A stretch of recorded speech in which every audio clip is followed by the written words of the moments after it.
ॐ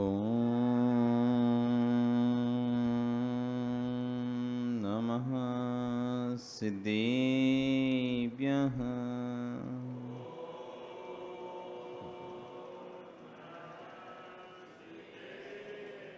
ॐ नमः सिद्धेभ्यः।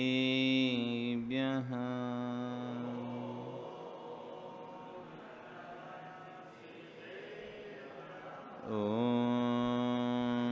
नमः सिद्धेभ्यः।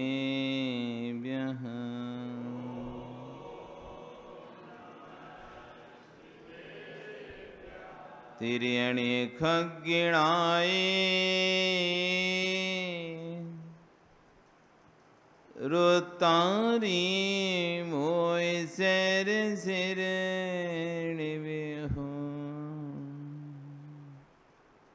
आयरी राऊ पसियो परवादीण्यो भव्य जी लोए नमो अर्यन्ताणं नमो सिद्धाणं नमो आयरीयाणं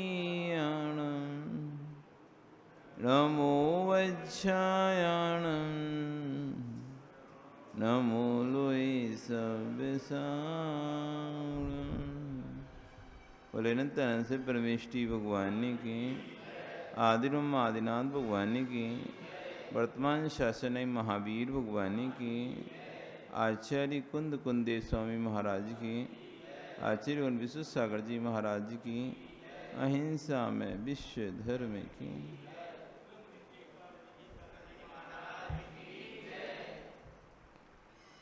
बंधु, वर्तमान शासन न्यायिक वर्धमान स्वामी के शासन में तीर्थंकर प्रभु की चरण निश्रा में बैठकर हम सभी जिन देशना का श्रवण कर रहे हैं, ये जिनेन्द्र वाणी मनीषियो जगत कल्याणी है। आचार्य भुवन कुंद कुंदेव स्वामी महाराज ग्रंथ राज रेण सारजी में श्रवण श्रावक दोनों उभय धर्मों की व्याख्या कर रहे हैं और आचार्य भगवान विश्व सागर जी महाराज उन्हीं गाथाओं पर अपनी देशना को दे रहे हैं। कथानक चल रहा है, एक व्यक्ति शांति की खोज में निकलता है, सुख पर्याप्त है लेकिन शांति नहीं है, और जीव को शांति जब तक नहीं आएगी जब तक उसे हे उपादेय के कर्तव्य का ज्ञान नहीं होगा। हे उपादेय समझते हैं? हे उपादेय समझते हैं क्या होता है? हे क्या उपादेय? हे यानी छोड़ना, उपादेय यानी ग्रहण करना। हे यानी छोड़ना, उपादेय यानी ग्रहण करना। जब तक जीव को ये पता नहीं होगा क्या छोड़ना है क्या ग्रहण करना है, तब तक शांति नहीं मिल सकती। जिस दिन उसे ये पता चल जाएगा उपादेय भूत वस्तु क्या है, उपादेय भूत वस्तु क्या है, उस दिन उसको शांति मिल जाएगी। अभी आपको भेद नहीं पता, अभी आपको डिफरेंट नहीं पता कि मेरे कल्याण के योग कार्य कौन कौन से हैं। अभी ज्ञान नहीं हो रहा कि मुझे कौन कौन से कार्य करना चाहिए जिससे मेरा कल्याण होगा, ये मेरे लिए उपादेय हैं। कौन कौन से ऐसे कार्य हैं जिससे मेरा अकल्याण होगा, ये मेरे लिए हे हैं। और जब तक हे उपादेय के ज्ञान, उपादेय कर्तव्य का ज्ञान नहीं है, विवेक नहीं है, तब तक सांस पढ़ना व्यर्थ है। अच्छा तो बोल रहे हैं सीधा सीधा, कितने सांस पढ़ रहे हो सब व्यर्थ है, कितना पूजा पाठ कर रहे हो सब व्यर्थ है, कितनी भी क्रियाएं कर रहे हो सब निष्फल है, कितना भी व्रत उपवास कर रहे हो सब सारहीन है।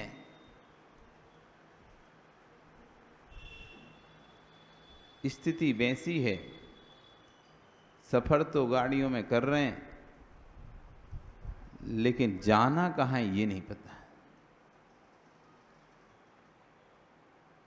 आप चले जा रहे हो, लेकिन आपको जाना कहाँ है ये आपको पता नहीं है। ऐसा ना हो जाए कि आपको जाना हो पूरब की ओर और आप चल रहे हो पश्चिम की ओर। पूरब की ओर जाने वाला व्यक्ति यदि पश्चिम की ओर चले तो पूरब की ओर कब पहुंचेगा? बल्कि वो तो पूरब से और दूर होता चला जाएगा। जब उसे पता चल जाएगा कि मुझे तो पूरब दिशा में जाना है, तो फिर पूर्व की ओर बढ़ेगा तो अपने गंतव्य तक पहुंच जाएगा। और दिशा विहीन है, जैसे कि बड़ा सा समुद्र है, उसमें जहाज पोत दिशा विहीन हो जाए। बड़े समुद्र में बीच मझधार में भंवर में फंस गई और दिशा सूचक जो उसके पास यंत्र था वो खराब हो गया उसका। अब बताओ नाव कहां जाएगी? बीच समुद्र में हजारों किलोमीटर तक कुछ भी नहीं दिखाई दे रहा, पानी ही पानी, पानी ही पानी, पानी ही पानी दिखाई दे रहा। समुद्र में फंस जाते हैं, कभी बार सुना है आपने, जहाज फंस जाते हैं, बवंडर में फंस गए, तूफान फंस गए, दिशा विहीन हो गए, जिस दिशा में जा रहे थे वो फंस गए, घूम गई पूरी। अब वो यंत्र भी खराब हो गए, पता नहीं चला कौन सी दिशा में जाना है। खोज के लिए दूसरे भेजे जा रहे हैं, भी कहाँ गए, आए नहीं अभी तक। तो जैसे दिशा विहीन एक जहाज पोत बीच समुद्र में पड़ी हो, अब उसको जाना है तो कहाँ जाए? क्योंकि कहीं भी तो मंजिल दिखाई नहीं दे रही, कहीं तो मंजिल दिखाई नहीं दे रही। कहीं वो सामने शहर दिखाई दे रहा, चलो उस दिशा में चलते हैं, शहर भी नहीं दिखाई दे रहा, चारों तरफ पानी ही पानी, पानी ही पानी, पानी ही पानी है, कुछ और है ही नहीं है। ऐसे समय वो समय दिशा सूचक यंत्र ही काम आए। दिशा सूचक यंत्र की सहायता से उनको पता रहता है कि पूरब की ओर शहर है, कि पश्चिम की ओर शहर है, कि दक्षिण की ओर शहर है या उत्तर की ओर है। किधर चलने से शहर मिलेगा? नहीं तो अथाह समुद्र है, वो तो चले जाओ, अथाह समुद्र है, चले जाओ, कोई छोर ही नहीं उसका। तो यदि दिशा नहीं पता तो भटकते रहो। तुम पहले यहाँ चलोगे सही दिशा में, फिर लगेगा पता नहीं यहाँ इतनी देर से चल रहे हैं कुछ नहीं आया, दिशा बदल, आने वाले थे इतने में बदल दोगे फिर दिशा, दूसरी दिशा में चलोगे अब उल्टा, अब फिर वहाँ चलते चलते थक जाओ, सोचते पता नहीं गलत दिशा में तो नहीं है, आने वाले थे, फिर तीसरी दिशा में चले जाओगे, घूमते रहोगे। तो आचार्य कह रहे हैं, हे उत्पाद यदि ज्ञान नहीं है, कर्तव्य का ज्ञान नहीं है कि क्या मुझे ग्रहण करना चाहिए, क्या छोड़ना चाहिए, बस करे जा रहे हैं, हित है या नहीं है उसमें, अहित है, क्या हो रहा है मेरा, कोई मतलब नहीं है। तो कह रहे हैं फिर तो सारे शास्त्र पढ़ना भी तुम्हारा व्यर्थ है। क्या मतलब कि शास्त्र क्यों पढ़ रहे हैं? शास्त्र भगवान की वाणी क्यों सुनना, भगवान की वाणी सुनना क्यों, शास्त्र पढ़ना क्यों? पर ही उपाधि का बोध ही नहीं है, तो इन शास्त्रों से, समस्त क्रियाओं से निष्फल है, सारहीन है। यदि वह इंद्रिय सुख को ही सुख मान रहा है, मोक्ष सुख को जान ही नहीं रहा है, उसे बस यही लगता है नहीं यही सुख है, यही स्वर्ग है, यही मोक्ष है, यही नरक है, सब कुछ यही है। बहुत से लोग बात होता, अरे कहाँ स्वर्ग, कहाँ मोक्ष, कौन ने देखा स्वर्ग, कौन ने देखा नरक, अरे यही स्वर्ग है, यही नरक है, यही स्वर्ग है, यही नरक है। अरे यहाँ स्वर्ग नरक होता तो फिर स्वर्ग नरक की व्यवस्था ही बंद हो जाती है। कोई उत्कृष्ट जब मध्यम जगह होती हैं, जब जब मध्यम परिस्थितियां होती हैं तो उससे अनुमान लगाया जा सकता है कि उत्कृष्ट परिस्थिति भी होना चाहिए, कोई जघन्य परिस्थिति भी होना चाहिए। जब कोई मध्यम स्थान है, बीच का स्थान है, इसका मतलब ही है कोई उत्कृष्ट स्थान होना चाहिए। जब कोई बीच का स्थान है, इसका मतलब ही है कोई जघन्य स्थान होना चाहिए, तब तो बीच का स्थान बन रहा है। यदि उत्कृष्ट स्थान ना हो, जघन्य स्थान ना हो, तो क्या मध्यम स्थान बन सकता है? संदीप, कितने भाई हो? 3। 3 हो ना? तुम कौन से नंबर के? तीसरे। तुम तीसरे हो और एक है पहला। बीच वाला कह रहा मैं बीच का हूं, तो बीच का हूं इसका मतलब कोई ऊपर भी है कोई नीचे भी है, तब तो बीच के हो। यदि ऊपर नीचे नहीं होगा तो बीच का कैसा? एक भाई है, कोई है एक विजय, कितने हो? बचाओ। अच्छा विजय, तुम बहन भी ना हो जिसकी, बताओ ऐसा कोई है? सिर्फ अकेले एक ही लड़का है? चलो कोई बात नहीं। एक लड़का है जिसके यहाँ, वो बड़ा है कि छोटा है?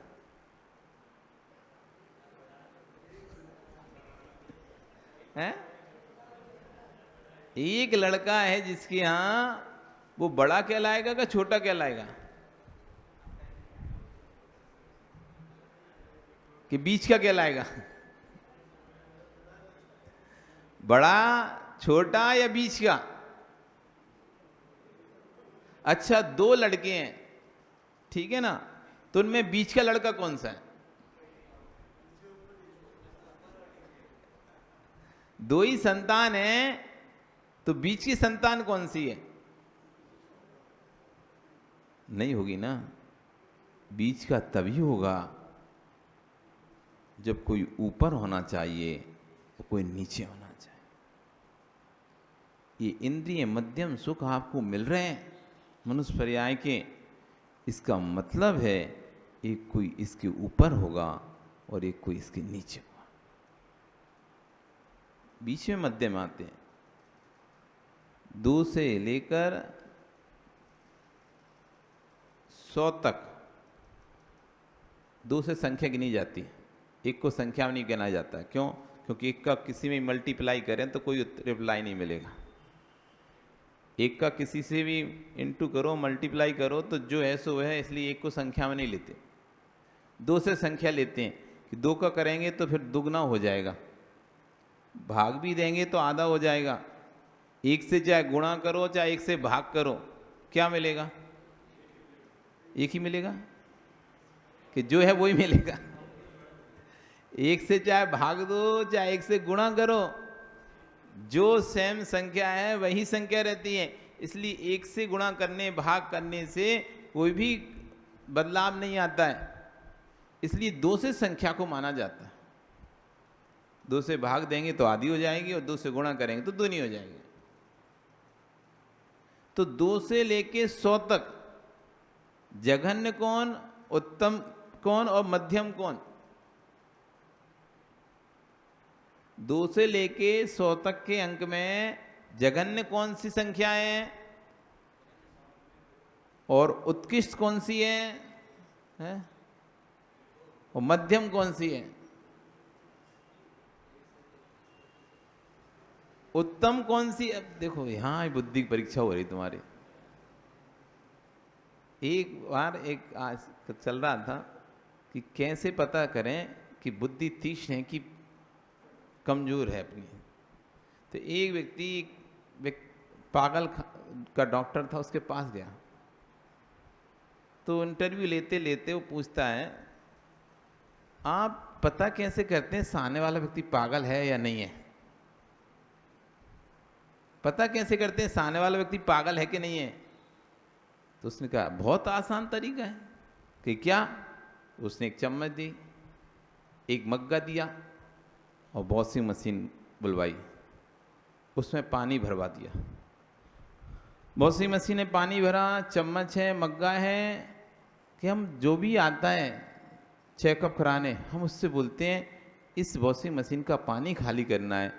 अब तुम बताओ वो चम्मच से करेगा मग्गे से करेगा? यदि चम्मच से करता है तो हम समझ जाते हैं, मग्गे से करता है तो हम समझ जाते हैं। आप होगे तो आप कैसे खाली करोगे?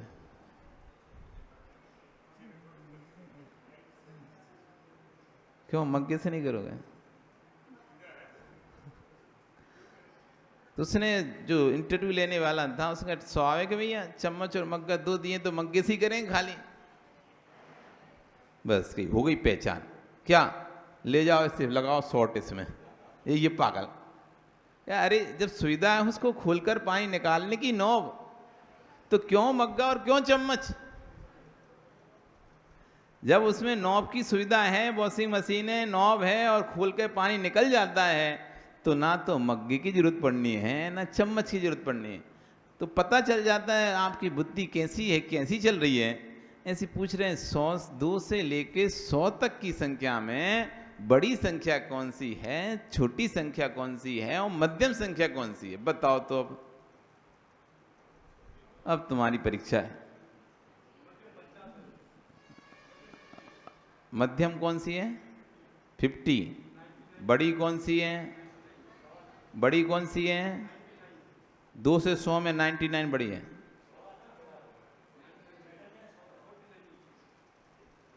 दो से 100 तक की संख्या में बड़ी संख्या कौन सी है? तुम्हें 100 रुपए दें और 99 रुपए दें तो कौन से बड़े होंगे?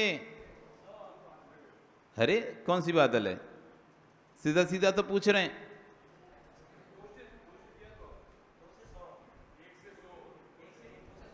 दो से लेके 100 की संख्या में छोटी संख्या कौन सी है? बड़ी संख्या कौन सी है? अब लो तो एक जनरल सा नॉलेज का प्रश्न का उत्तर नहीं दे पा रहे, तो क्या फिर ग्रंथों के उपाधि का निर्णय कर पाओगे? तो 2 छोटी संख्या हुई, 2 छोटी संख्या हुई, बड़ी संख्या 100 हुई। 2 छोटी संख्या हो गई, बड़ी संख्या 100 हो गई। अब मध्यम कौन सी ये बताना है तुमको। प्रश्न तो ये तो हम ही बता देते, छोटी कौन सी है, बड़ी कौन सी बड़ी बात थी, दुनिया को दिखाई दे रहा है। मध्यम कौन सी है पन्नालाल जी, ये बताओ तुम तो। बताओ तो कौन सी मध्यम है?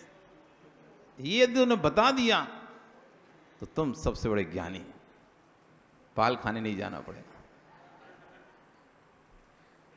शांतिलाल जी बताओ मध्यम कौन सी है? सुमेर चंद जी तुम बताओ मध्यम कौन सी है? अब बोला चुका, मध्यम कौन सी है? हैं? 51, एक कह रहा 49, कोई कह रहा है 50, कोई कह रहा है कुछ। सबको लगना लगे 100 लगवाना पड़ेगा सबको। अरे 3 से लेके 99 तक की सभी संख्याएं मध्यम हैं।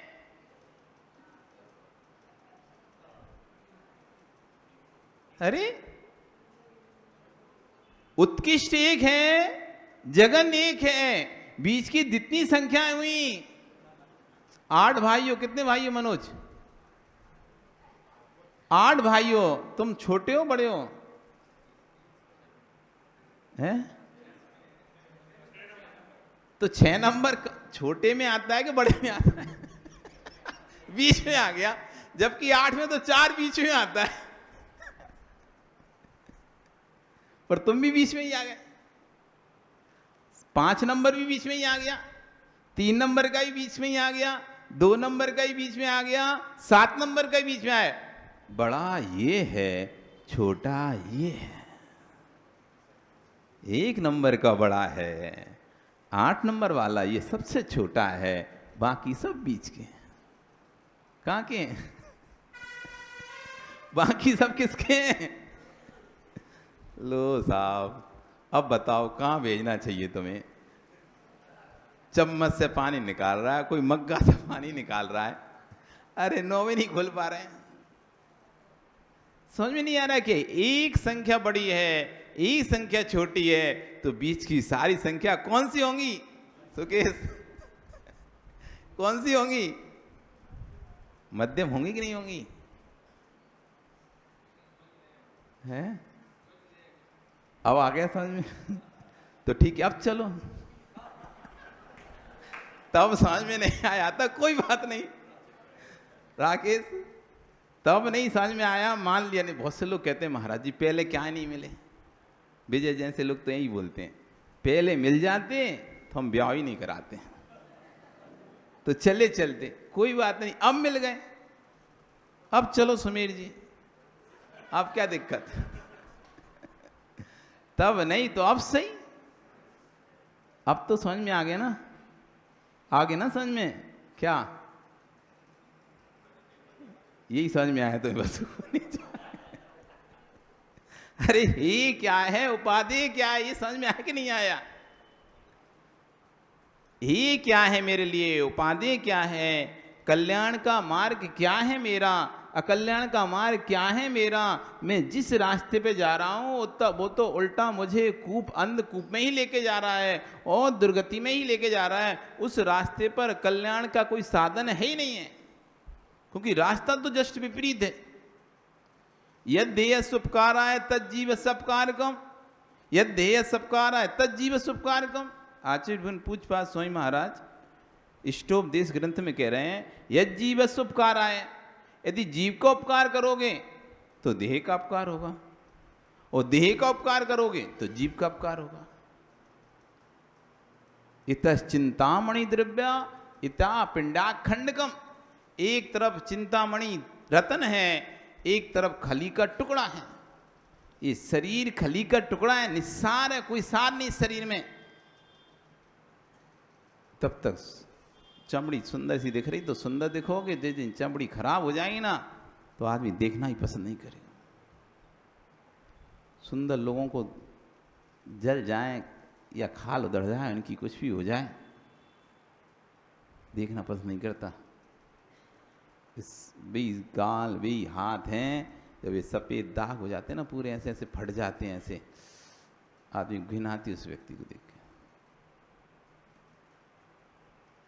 वही चेहरा, वही हाथ, वही शरीर, अभी जिसे देखे बिना रह नहीं पा रहा था, अब उसे देखने ऐसे करता है। एक अंदर से ऐसा आता है, क्या सा हो गया, कितना सुंदर था, कैसा हो गया, अब उससे नहीं, तुम जाओ, हमसे नहीं देखा जा रहा, हमसे नहीं रहा जाता ऐसा। वही व्यक्ति तो ये शरीर तो ऐसा है, खली का टुकड़ा है, खली का, कोई सार नहीं इसमें। इतः चिंतामणि द्रव्य, एक तरफ चिंतामणि रतन है, एक तरफ खली का टुकड़ा है। क्या चाहिए सुरेश, क्या चाहिए हैं? कैलाश जी क्या चाहिए बताओ? हैं? चाहिए तो रतनी, इसमें शक कोई बात नहीं, लेकिन पुरुषार्थ नहीं करें। चाहिए तो रतन, एक तरफ खली का टुकड़ा, एक तरफ चिंतामणि रतन है। चाहिए तो हमको रतन है, लेकिन पुरुषार्थ हम खली के टुकड़े का करेंगे। पुरुषार्थ हम खली के टुकड़े का प्राप्त करने का करेंगे, लेकिन चाहिए चिंतामणि रतन। अरे जब चिंतामणि रतन चाहिए तो पुरुषार्थ भी उसी के लिए करना पड़ेगा। रतन चाहिए तो रतन के लिए पैसे जोड़ना पड़ेगा। खली के टुकड़ों के पैसों से कीमती रतन नहीं खरीदे जा सकते। खली के टुकड़ों के पैसों से एक बोरा खली तो खरीद लोगे, लेकिन एक रतन नहीं खरीद पाओगे।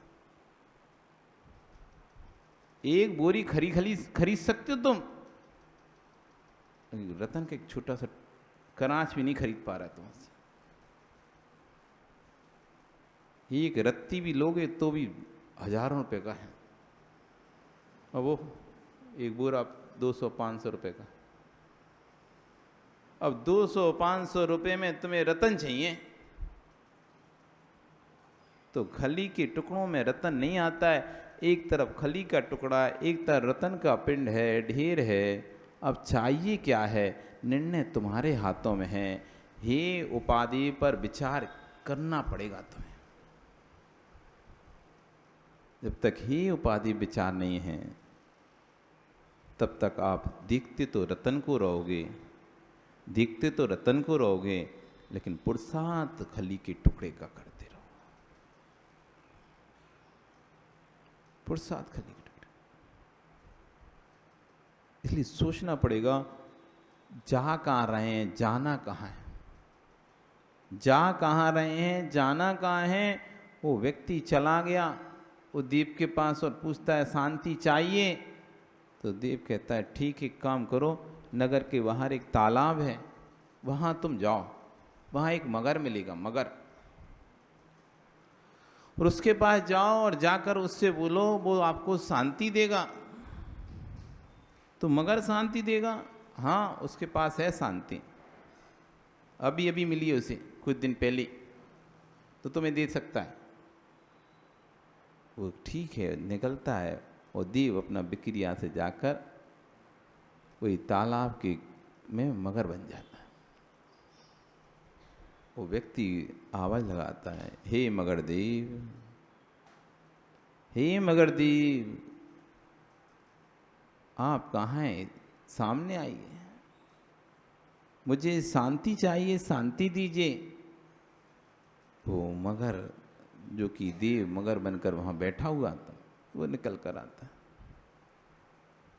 पूछता है क्या चाहिए बताओ, कि शांति चाहिए, शांति, शांति चाहिए, मिल जाएगी, मेरे काम करना पड़ेगा।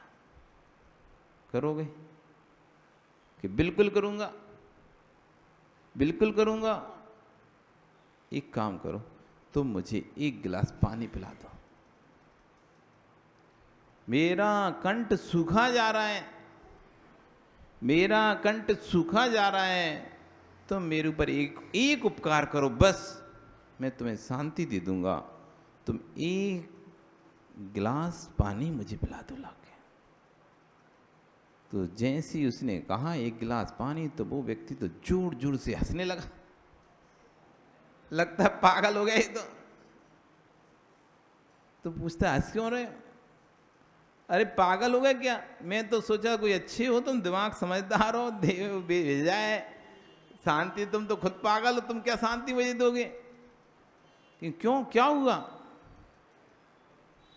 अरे पानी में रह रहे, वो कह रहे प्यासे हैं।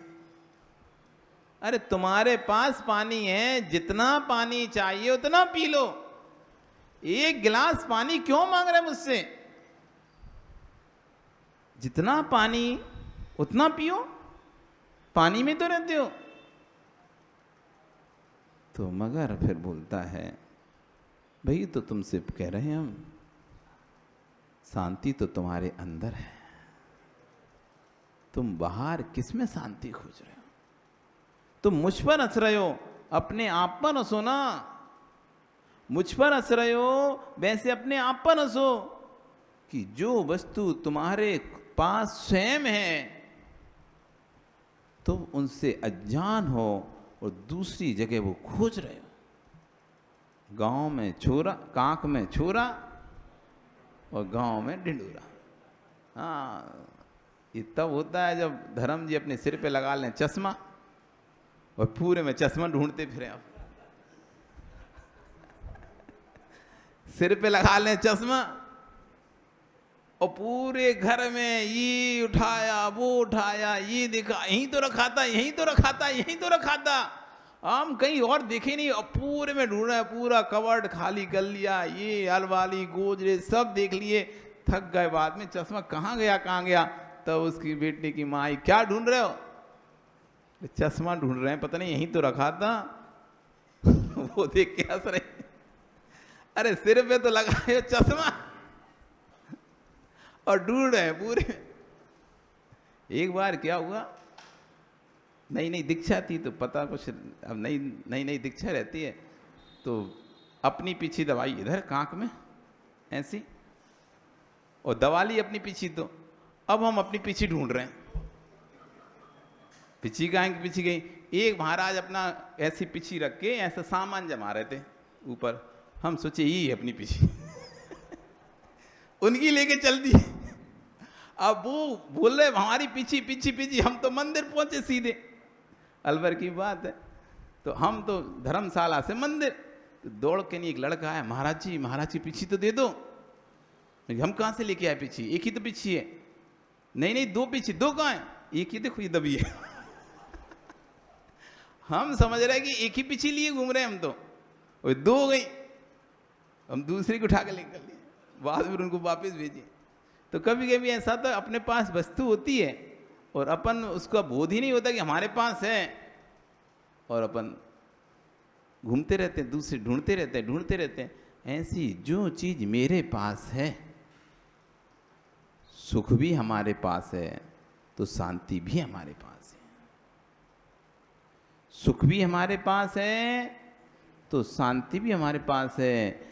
जैसे जैसे शुद्ध आत्मा की ओर रुचि बढ़ेगी, जैसे जैसे पर द्रव्यों से रुचि घटेगी, स्वतः ही शांति आने लगेगी। अभी कोई आया था ना इम्फाल से, तो हम पूछा कि महाराज जी हमारे यहाँ नेट नहीं चलता, तो बंद पड़ा हुआ है सब। तो हम बोले कि नेट बंद है तो फिर तुम लोग कैसे रह रहे हो? कि बहुत अच्छा आनंद आ रहा है ना, तो अब किसी की फ़ोन की टेंशन होती, बात होती फ़ोन पर हो गई थोड़ा तो बात कर को रख दिए, ना व्हाट्सअप चलाना, ना इंस्टाग्राम चलाना, ना फेसबुक चलाना, ना यूट्यूब चलाना, कुछ भी नहीं चलाना, बढ़िया आराम से पढ़ाई होती है। अब ना ऑनलाइन है, कुछ नहीं है, शांति का जीवन चल रहा है। किसी प्रकार का जल्दी सो जाते हैं, जल्दी उठ जाते हैं, समय पे सोना, समय पे उठना, और अपने घर वालों के बीच में बैठकर बातें करना, खेलना, जो भी है आपस में ही करते रहते हैं। एक नेट बंद होने से जो आपसी संबंध बिखर चुके थे, वे आपसी संबंध जुड़ गए। अभी क्या है, 10 लोग हैं घर में और एक साथ बैठते हैं तो वे 10 ही अपना अपना मोबाइल निकाल लेते हैं। कोई व्हाट्सअप चला रहा होता है, कोई इंस्टा, कोई फेसबुक, कोई यूट्यूब, कोई टीवी, कोई कुछ, कोई कुछ। आपस में बैठे तो हैं 10, लेकिन बात कोई नहीं कर रहा कोई से। सब अपने अपनी पर्सनल चीज़ें, पर्सनल चैटिंग कर रहे हैं। कोई आता है दुका लेता है, तो अपना चलाना, मेरा क्यों देख रहा है? एक घर में एक साथ रह रहे हैं, आधा घंटे का समय मिला है, 1 घंटे का समय मिला है एक साथ रहने का, तब भी कोई एक साथ नहीं है। सब अपने अपने लगे हैं, बूढ़े सो, जवान सो, बच्चे सो। तो सबको चलाना आने लगे ना, तो बूढ़े बूढ़ी भी अच्छे चलाते हैं, अम्माएं बढ़िया चलाती रहती हैं। हाँ, कौन से ग्रुप में मैसेज कहीं नहीं भेजना होता, लेकिन ग्रुपों में कौन सा वीडियो आया है, क्या आया, अथवा नमो वो सुन ले रहे, चलो 40 सुन ले रहे, यूट्यूब में भगवान की भक्ति सुन ले रहे, प्रवचन सुन ले रहे। मतलब सब अपने में लगे हैं। जो जिस स्थिति में है, जो जिस एज में पहुंच गया है, वो अपनी एज के हिसाब से कंटेंट ढूंढता रहता है। जो अब भक्ति की एज में पहुंच गया है, बुजुर्ग एज में पहुंच गया, तो वो भक्ति वाले ढूंढता रहता है, प्रवचन ये वो सब यूट्यूब में। और जो मस्ती की एज में, वो मस्ती वाले ढूंढता है। जो व्यापार की इसमें है तुकड़म में, तो व्यापार वाले कहाँ से कैसे क्या चलता रहता है, वो ढूंढता रहता है। जो बच्चे हैं तो अपने खेल में डोरेमोन और कौन से मोहन सारे वो खुलते रहते हैं, सिंचन। बस सब अपने अपनी एज के हिसाब से अपने अपने उसमें लगे हुए हैं। शांति तो हमारे पास थी, लेकिन हमें पता ही ना, अशांति के साधन इतने इकट्ठे कर लिए हैं, अशांति के साधन इतने इकट्ठे कर लिए हैं कि शांति को पता ही नहीं चल रहा। यदि शांति चाहिए, शांति, जब आधी रात हो, अपने घर की छत पे जाओ, तुम आधी रात हो, अपने घर की छत पे जाओ, तुम वहां बैठो, कोई शोरगुल नहीं है, और उसमें चली जाए लाइट पूरे शहर की, पूरे शहर की लाइट चली जाए, फिर देखना शांति क्या होती है। एक घड़ी में आवाज हो रही है, आवाज सुनाई दे रही है क्या? घड़ी में आवाज हो रही, सुनाई दे रही क्या? यही जब एकदम घर में शांत वातावरण हो, वो तुम्हारी नींद खुल गई है, वो लग नहीं रही है, अब सोने का प्रयास कर रहे हो, नींद नहीं लग रही है, वो घड़ी की टिक टिक टिक आपको परेशान करेगी। तब आपको लगेगा ये घड़ी में भी इतनी तेज आवाज आती है, रोज तो सुनाई नहीं देती थी, अब आवाज कहां से आने लगी? जब एकदम ऐसी, जब दिमाग एकदम शांत होता है व्यक्ति का, तब उसको समझ में आता है ये क्या है मेरे लिए, उपादेय क्या है। अभी तो चला जा रहा मशीन की तरह, सुबह से लेके शाम तक का शेड्यूल फिक्स है, सुबह से लेके शाम तक का एकदम शेड्यूल आपका फिक्स है। इतने ये करना है, फिर ये करना है, फिर ये करना है, फिर ये करना है, फिर ये करना है, ये करना है, ऐसा करना है, रात तक का शेड्यूल, फिर सोना है, सुबह उठ के फिर से वही काम करना है। पूरे मशीन की तरह चल रहे हो आप। तो उसमें कहीं आपने अपने आप के लिए खाली जगह छोड़ी नहीं है कि 1 घंटा मुझे शांति से बैठना है। उस शेड्यूल में है ही नहीं आपके, है क्या? 1 घंटा मुझे शांति से बैठना है, ये आपके शेड्यूल में है? कहीं पे बैठते हो? समय नहीं है महाराज जी। बैठेंगे कैसे? समय नहीं है। समय होता तो बैठते, समय तो हम सब एकदम बांध के रखें पूरी तरह से, कभी सोचते नहीं हैं। सुख की खोज तो करते रहते हैं, सुख की प्राप्ति तो करते रहते हैं, लेकिन कभी शांति होगा।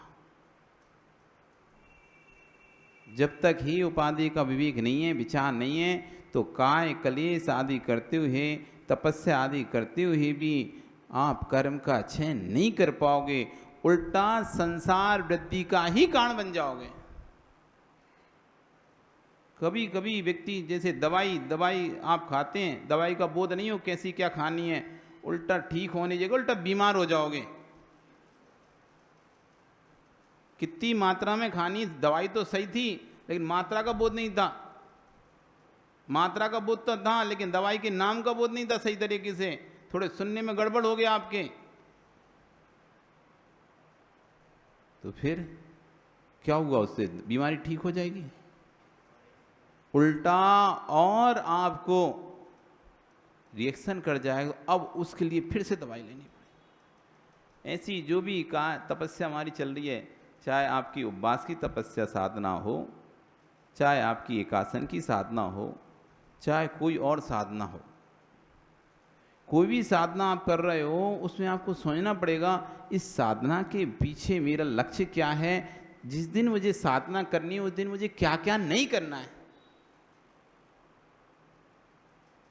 क्या क्या साधना के दिन नहीं करने के कार्य हैं और क्या क्या साधना के दिन करने के कार्य हैं। पता चले कि जो नहीं करने के कार्य थे वही सारे कार्य आपने जिस दिन आपने उपवास किया, एकासन किया, रस परित्याग किया, काय क्लेश किया, और वही सारे कार्य कर लिए।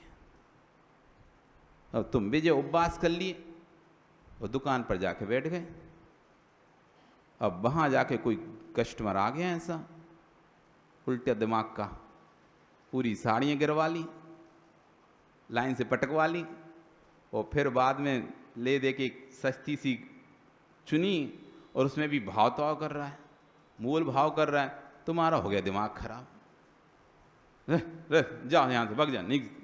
और 4 और गाली और आ जाते, कहाँ कहाँ से लेना होता नहीं है। और अब वैसी तो पेट खाली था, भूखे थे, गर्मी वैसी पड़ रही है, पेट वैसे ही खाली, ऊपर सुबह से कोई भौनी और बिगाड़ दे कोई आके, तो क्या होगा, और तीव्र गुस्सा आ जाएगा, क्रोध आ जाएगा। अब उपवास के दिन हम तो सोचे थे शांति से धर्म ध्यान करेंगे, और मूड खराब हो गया, इतने में तुम्हारी देवी आ गई, उसने कुछ बोल दिया तो और तुम्हारा पारा चढ़ गया। सुबह से एक तो खाया नहीं है, भूखे हैं, उपवास है, ऊपर से तुम और चढ़ बैठे हो रहे, इधर वो कस्टमर दिमाग खा गया, उधर तो तुम और अब उस पर और तुम गुस्सा करने लगे। तो उपवास में तुम्हें करना क्या था? अब यदि तुम्हारा ये गुस्सा उपवास के दिन हुआ, इधर तुम कह रहे हमने साधना करके कर्म को काटना चाहते हैं, हम साधना करके कर्म को काटना चाहते हैं, उधर तुमने गुस्सा करके कर्म काटा कि कर्म बांध लिया। और कर्तव्य तो ये था आपका, यदि आज आपका भाव था कि मुझे चारों प्रकार के हाथ छोड़ना है, उपवास करना है, आज मैं व्यापार से भी संन्यास लेता हूं। नहीं संन्यास ले पा रहा है तो मत करो उपवास। आज मैं व्यापार से ही संन्यास लूंगा, आज मैं सभी क्रियाओं से, सांसारिक क्रियाओं से मौन रहूंगा।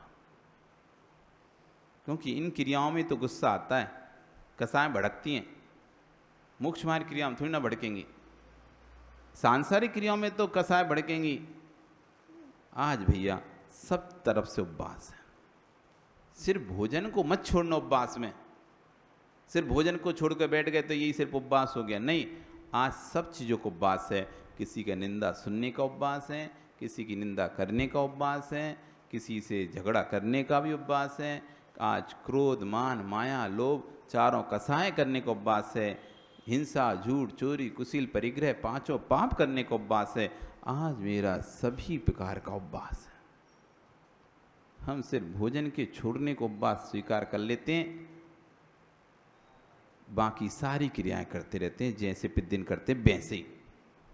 कोई मीटिंग आ जाए तुम्हारा उपवास है, जिस दिन मीटिंग भी आ जाए तो मीटिंग में जाओगे वहां पे भी जोर जोर से चिल्लाओगे, तुम्हें लगेगा नहीं मेरा उपवास है। तब तो वैसे कोई काम करने कहेगा तो अरे उपवास है, और मीटिंग में चिल्लाने बोल दो, फिर ना कोई उपवास दिखेगा ना कुछ दिखेगा। और वहाँ भी ऐसी लाग देसी हो, और मौका मिला और मुंह में तुम्हारे गालियां हैं तो वो भी देना शुरू कर दोगे, और शब्द बोलना भी शुरू कर दोगे। कोई कहे भैया उपवास, हाँ होने दो उपवास, तो क्या करना है, मेरा उपवास है। तब वहाँ आपको बोध नहीं होता कि उपवास किया किस लिए था। तो इसलिए आचार्य वन कह रहे हैं कि ही उपादेय का जब तक विचार नहीं है तो तुम्हारा चाहे काय क्लेश तप हो, चाहे आपका उपवास तप हो, चाहे एकासन हो, चाहे अनशन हो, चाहे अमोदरी हो, चाहे वृत्ति परिसंख्यान हो, कोई सा भी तप यदि आप तप रहे हो, चाहे रोहिणी के करो, चाहे तत्वासुत के करो, चाहे 64 रिद्धि के करो, जिन गुण संपत्ति करो, चाहे शुद्धि के करो, जो जो पास करना है कर लो आप, अच्छी बात है। लेकिन उस उपाय में ही उपाधि का विवेक जरूर रखो। आज उपास किया है तो ठीक है, आज शांति रखते हैं, एक दिन कल लड़ लेंगे। लड़ाई को मना कब कर रहे हैं, कल लड़ लेना। आज उपास के दिन किसी से नहीं बोलेंगे। कोई बोल भी दिया आज उपास दिन तो मैं किसी को किसी बात को उत्तर दूंगा ही नहीं। जब मैंने उपास किया ही है तो कसाय का भी और उपास कर लेता हूं। भोजन को तो छोड़ा ही है, अब कुभावों को और छोड़ देता हूं। भोजन को तो छोड़ा ही है, कुभावों को और छोड़ देता हूं। जब ये परिणाम आपके आने लगेंगे समझ लेना अब आपकी तपस्या सार्थक है। और जब तक ये परिणाम नहीं आते आपके अंदर में, सभी करते हैं ऐसा, सभी करते हैं ऐसा, तो सभी करते हैं तो क्या करें, सारे कुएं में गिर रहे हैं, तुम भी गिर जाओ। सभी करते हैं सही, हम क्यों अकेले अनोखे हैं जो ऐसा कर रहे हैं। सभी लोग उपवास में दुकान खोलते हैं, सभी लोग उपवास में ऐसा करते हैं, घर के काम करते हैं, तो हम क्या करें, कोई अलग से थोड़ी ना है। तो ये सब कर्म बंद करते, तो तुम भी कर्म बंद करो। अब उनको ज्ञान नहीं है कि उपवास किया क्यों जा रहा है। सिर्फ भोजन छोड़ने का नाम उपवास नहीं होता, इससे तो सिर्फ शरीर ही सूखेगा। एक व्यक्ति एक महात्मा जी के पास गया, अच्छा हट्टा काटा था, उसने कहा महात्मा जी मुझे तो दीक्षा लेनी है। तो महात्मा ने कहा पतली करो। उसको देखा ऊपर से नीचे तक, तो बोलते पतली करो। सोचता है यार लगता है मोटे हैं तो दीक्षा लेंगे लिए पतला होना पड़ेगा, तो कैसे पतली करें। तो गया, सो 3 दिन को उपवास किया उसने। 3 दिन उपवास किया तो थोड़ा बहुत तो असर पड़ गया शरीर पे। पहुंचता है अब अपने फिर गुरुजी के पास, गुरुजी मुझे दीक्षा दो। तो फिर गुरुजी ऊपर से नीचे उसे देखते हैं, फिर कहते हैं पतली करो। तो सोचता अभी भी लगता है मोटी है, थोड़ा और पतला जरूरी है। सही है, चलने करने में दिक्कत नहीं आएगी, है ना, अच्छा रहेगा। तो ठीक है, इस बार 15 दिन के उपवास कर लिया। 15 दिन के उपवास किया तो फिर भैया थोड़ा फैट उसका बहुत हद तक कम हो गया, सामान्य आ गया। उसने ठीक है, अब ठीक है। अब फिर गया वो, गुरुजी दीक्षा दो। फिर उन्हें ऊपर से नीचे तक देखा, फिर बोल दिया पतली करो। सोचता है कि लगता है अभी भी कुछ, लगता है ज़्यादा है। अब गुरुजी कह रहे हैं तो हो सकता है कुछ हो, उसको तो लग रहा था यार इतने तो पतले हो गए, और कितने पतले करें, मर जाएं क्या। ठीक है, पर अब गुरुजी ने कहा है तो पतली करो। इस बार उसने महीने भर के कर लिए। अब भैया वो तो ऐसा हो गया बिल्कुल लकड़ी के जैसा, महीने भर के बास। अब जाता है गुरुजी अब तो दीक्षा दो। तो गुरुजी फिर ऊपर से नीचे, फिर कह रहे हैं पतली करो। अब तो उसे आ गया भयंकर गुस्सा, खुद तो खा खा के मोटे आ रहे हो, खुद तो खा खा के मोटे आ रहे हो, मुझसे कह रहे पतली करो पतली करो। मानना चाहते हो क्या? कितना तो पतला हो गया, देखो तो मेरा पुराना फोटो देखो, आपका फोटो देखो, पहले ऐसा मोटा था और अब बिल्कुल इतना पतला हो गया। फिर भी कह रहे पतली करो पतली करो पतली करो। कहां तक पतली करें? तो गुरुजी कहते भैया हमने कब कहा था तुम शरीर को पतला करो? हम तो ये कह रहे थे कसायों को पतला करो। अभी तुम्हारी कसाएं, मान कसाय, क्रोध कसाय, लोभ कसाय, माया कसाय चरम सीमा पे चल रही है। तुम्हें अपने पैसे का घमंड है, तुम्हें अपनी तपस्या का घमंड है, तुम्हें अपने ज्ञान का घमंड है। एक पहले इस कसाय को तो पतला करो। ये जब पतली होगी तो दीक्षा हो जाएगी। शरीर के मोटे पतले होने से कसाय मोटी पतली नहीं होती। शरीर के मोटा पतला होने से कसाय मोटी पतली नहीं होती। शरीर मोटा बना रहा है, कसाय पतली हो सकती है। और शरीर पतला हो, अरे साहब कई लोग तो ऐसे देखें बिल्कुल ऐसे हैं, बिल्कुल ऐसे लकड़ी, पर उनका गुस्सा तो 7वें आसमान पर। ऐसा गुस्सा करते दूसरे एक थप्पड़ मार दे उधर गिर जाए नीचे, उठे ना दोबारा से, तब भी गुस्सा। क्यों मारता हो? देखा ही नहीं देखा? ये तुम्हारे बेटे के पिता का गुस्सा। कभी कभी ऐसे तो घर में वो जो जीव होता है उसका शरीर तो एकदम ऐसा रहता है, पतला सा दुबला सा बिल्कुल, लेकिन साहब गुस्सा ऐसा कि एक बार आ जाए तो पूरा घर का सामान ही तोड़ता दे। तो शरीर का पतला हो सकता है लेकिन कसायों का मोटा। इसलिए मोक्ष मार्ग में शरीर का मोटा पतला चलेगा। शरीर का मोटा है वो भी चलेगा, शरीर का पतला है वो भी चलेगा, लेकिन कसायों का मोटा नहीं चलेगा। जब तक कसायों में मोटे बने हुए हो तब तक मोक्ष मार्ग नहीं है। और जिस दिन तुम कसायों में पतले हो जाओगे उसी दिन से, चाहे घर में हो चाहे मुनि अवस्था में हो, ये मत सोचना कि मुनि बनोगे तभी कल्याण होगा। ये बात सच है कि जब भी मोक्ष जाओगे तो मुनि बनने के बाद ही जाओगे। जब भी मोक्ष जाओगे तो मुनि बनने के बाद जाओगे। बिना मुनि बने आप मोक्ष नहीं जा सकते 3 काल में। लेकिन कल्याण कर सकते हो आप अपनी पर्याय को सुधारने के लिए मुनि बनने की जरूरत नहीं है। आप पर्याय को श्रावक अवस्था में भी समाधि पूर्वक मरण कर कर भी सुधार सकते हो। कसाय का पतला होना पड़ेगा। यदि आप कसाय से पतले हैं और आप श्रावक अवस्था में भी अच्छे परिणामों के साथ मरण करते हैं तो आचार्य भगवान कहते हैं उत्कृष्टेन दुत्तीन भव घेणम जघन्यन 8-10 घेणम। एक श्रावक भी यदि उत्कृष्ट समाधि मरण करता है, एक श्रावक भी यदि समाधि मरण कर देता है तो उसके अधिक से अधिक 8-10 भव, वो कम से कम 2-3 भव में वो मोक्ष चला जाएगा मुनि बन के। उत्कृष्ट 8-10 भव श्रावक अवस्था में समाधि करने पर, श्रावक भी यदि समाधि कर लेता है, उत्कृष्ट समाधि कर लेता है, कसायों को हीन करके संलेखना, संलेखना मतलब समझते हो? संलेखना क्या होता है? सतलेखन, सतलेखना इति संलेखना। सत यानी अच्छी तरह से, लेखन यानी कसायों का दमन करना, दमाना, मिटाना। अच्छी तरह से जिसने कसायों को मिटाकर संलेखना पूर्वक समाधि मरण किया है। शब्द क्या आता है? संलेखना पूर्वक समाधि मरण हुआ इनका, संलेखना पूर्वक समाधि मरण हुआ। अच्छी तरह से इन्होंने अपनी कसायों को कम किया, पूरी तरह से इन्होंने अपने कसायों को मंद कर लिया। नष्ट तो नहीं कर सकते ना, तो मंद कर लिया। जैसे आप जितना डिम कर सकते हो डम कर लेते हो। लाइट आती, लाइट उनको स्विच बढ़ाओ तो बढ़ जाती है, स्विच कम करो तो कम हो जाती है।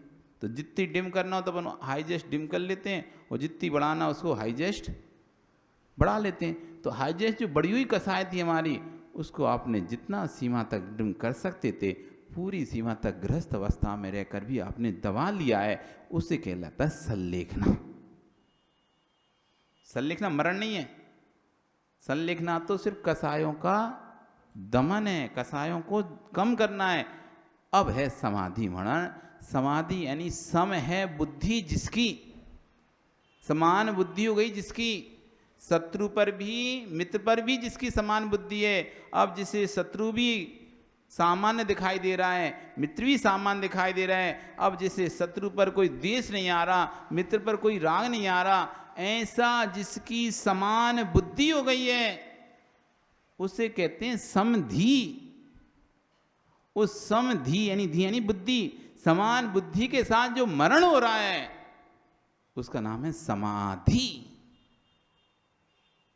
है समय जिसने कसायों को क्रस कर लिया, संलेखन कर लिया, कम कर दिया है, छील छिलकर जैसे वस्तु कम कर देते ना, ऐसे कम कर दिया है। और अब शत्रु मित्र पर जिसकी समान बुद्धि हो गई है, और उसने इस बुद्धि के साथ जब मरण किया, तो संलेखना पूर्वक समाधि मरण हो गया। ये अर्थ है संलेखना समाधि। मतलब मर जाना मर नहीं है कि पीछे पकड़ के मर जाओगे तो मर समाधि मरण हो गया। नहीं तो लोग यही समझते हैं बुढ़ापे में, कमल जी, कमल ही नाम है ना, तो अभी तो तुम्हारी देवी तुमको निकलने नहीं दे रही, पकड़ के रखी है, और बाद में जब हो जाओगे अस्वस्थ बीमार सब पड़ जाओ, फिर महाराज के पास आई, महाराज जी कोई मंत्र सुना दो इनको, जो बीमार पड़ गए, उठ ही नहीं रहे बिस्तर से, चल ही नहीं रहे, और फिर महाराज पास ले जाओ। जब पूरे अस्वस्थ हो जाएंगे, इनकी बहुत भावना थी, इनकी बहुत भावना थी महाराज बनने की, इनकी बहुत भावना थी महाराज बनने की, लेकिन अब इनकी तबीयत इतनी खराब हो गई, उठते नहीं है, मंदिर ही नहीं जा पाते, कुछ नहीं कर पा रख रहे। अब तो डॉक्टर भी जवाब दे दिया, महाराज जी इनकी बहुत इच्छा थी, इन्हें पीछे पकड़ा दो। अब बिल्कुल अस्वस्थ हो गए, हिले ही डोले ही नहीं पा रहे, वहीं लेटरिन बाथरूम कर रहे हैं बिस्तर पे, और ले गए एम्बुलेंस से महाराज के पास। अब इन्हें पकड़ा दो। अब इनकी बहुत इच्छा थी ना, अभी ऐसे पढ़े वे महाराज कह रहे बोलो हो, वे कह रहे हैं और एक पीछे पकड़ा दी, देवी खुश, देखो हमने तुम्हारी इच्छा पूरी कर दी। अरे यदि इतनी इच्छा की चिंता है, इतनी कल्याण का भाव है, और यदि धर्म पत्नी कहलाती हो, नाम तो धर्म पत्नी रख लिया, लेकिन धर्म के मार्ग पर लगाने का इच्छा भी नहीं है तुम्हारी, कि नहीं भाई हम धर्म पत्नी हैं, इनका कल्याण कैसे हो, ये कैसे मोक्ष मार्ग पर बढ़े आगे। ठीक है जाओ आप, यदि आपके भाव हो रहे हैं तो आप जाओ। एक व्यक्ति प्रवचन सुनकर आया और उसके तो घर बहुत भाव हो गए, मुझे तो दीक्षा लेनी है, और जैसे ही अब मैं पत्नी को बोल दूं, अब हाँ महाराज कह रहे हैं प्रवचन सुन रहे थे, भाव हो गए, अभी ले लेंगे, तो पत्नी इंतजार करेगी, अभी तक नहीं आए, कहाँ गए प्रवचन सुनते सुनते। तो सोचता है चलो पत्नी को बता के आता हूँ कि मुझे बैराग हो गया और अब मैं दीक्षा लूंगा। तो घर गया और बोलता अपनी पत्नी को, अरे मुझे बैराग हो गया है और अब मैं आज बता के आज जा रहा हूँ, अब दीक्षा लूंगा। तो पत्नी कही जब बैराग हो गया तो आए काहे थे परमेश्वर यहाँ पे, वहीं कहीं रुक जाते ना। बैराग इसे नहीं कहे, बैराग इसे कहते हैं तू बैठ में जाती। और वो पत्नी निकल गई घर छोड़ के, और उसने जाके शिक्षा ले ली। जब बैराग था तो अब कहने की क्या जरूरत थी, ले ली विजय, ले ली, तुम्हारी देवी ने ले ली दीक्षा, तुम देखते ही रह जाओ। पता चला कि तुम नमोस्तु जगह बंदामी कर रहे हो, हे माता जी बंदामी। तुम सोच रहे थे हम महाराज बनेंगे, तुम बंदामी करते फिर रहे। आपका समय हो गया, कल फिर आओगे पर्याय रही तो पुनः यहाँ पे और चर्चा करेंगे। बोली भगवान महावीर स्वामी की। चलें जिनवाणी स्तुति। जा